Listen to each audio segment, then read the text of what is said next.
আচ্ছা, so hey guys, welcome to my channel. বলো আজকে হচ্ছে মেইন যে ব্লগটা ওটা পরে করতেছে, আগে আমি এটা করতেছি। এখন হচ্ছে ইশাবেরা পুরীর আগে আমি সবার আগে বলবো ভ্যালেন্টাইন ডে উইকের লাস্ট সেকেন্ড লাস্টে মানে হচ্ছে কিসে celebrate annually February 13 as a part of Valentine week focusing on expressing love affection and intimacy. It serves a romance paired to Valentine's Day, where partners kisses to strengthen their bond, often accompanied by gifts like flowers, chocolates, and cards. How to celebrate kiss a special? A soft kiss on the forehead, cheek, or lips is significantly care, comfort, and deep affection. Thoughtful gift. Consider sending customized cakes, photo frames, or chocolate. Long distance love. I want to create a message or arrange a video call to bright the distance. Meaningful message. Share quotes like your kiss is the sweetest punctuation to me, love story, or let our live to do all talking today. Forehead kiss signifies protection, comfort. Cheek kiss also express friendship and affection and admiration.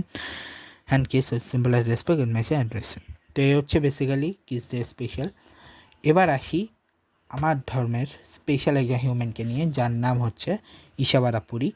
উনার আজকে মৃত্যুবার্ষিকী।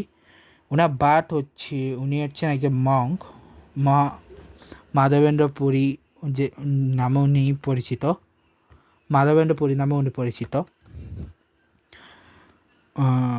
ওনার জন্ম হচ্ছে, ওনার জন্ম ছিল হচ্ছে, ওনার জন্ম যখনই হোক উনি কিন্তু উনি চৈতন্য মহাপ্রভুর অন্যতম ভক্ত। গয়াতে তিনি মিটও করেছিলেন ওনার যখন তীর্থযাত্রা চলছিল তখন, ঠিক আছে। এবং উনি মহাপ্রভুকে ভিজিট করার পর উনি মহাপ্রভুর নামে দীক্ষা নেন এবং মহাপ্রভু শ্রী চৈতন্যদেবের সান্নিধ্যে এসে তিনি তো ওনার নাম ঈশাবারা পুরী থেকে করে ফেলেন মাধবেন্দ্র পুরী। এবং সেই মাধবেন্দ্র পুরী পরবর্তীকালে ওনাকে নিয়ে অনেক যে নবদ্বীপে সহ অনেক জায়গায় তিনি কীর্তন করেছেন, ওনার সাথে উনি ঘোরাঘুরি করেছেন, অনেক তীর্থস্থান ভ্রমণ করেছেন। তারপরে এবং পরবর্তীতে তিনি সনাতনীদের মধ্যে মহাপ্রভুর যে বার্তা সেটি ছড়িয়েছেন।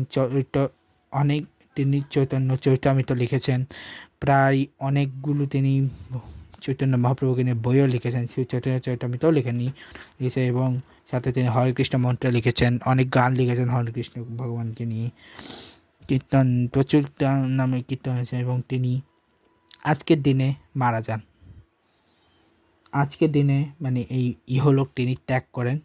শ্রদ্ধা জানাই সেই মানুষটাকে। তো এই ব্লগটা এখানে শেষ করলাম, দেখা হচ্ছে নেক্সট ব্লগে। আর থ্যাংক ইউ সো মাচ দেখার জন্যে।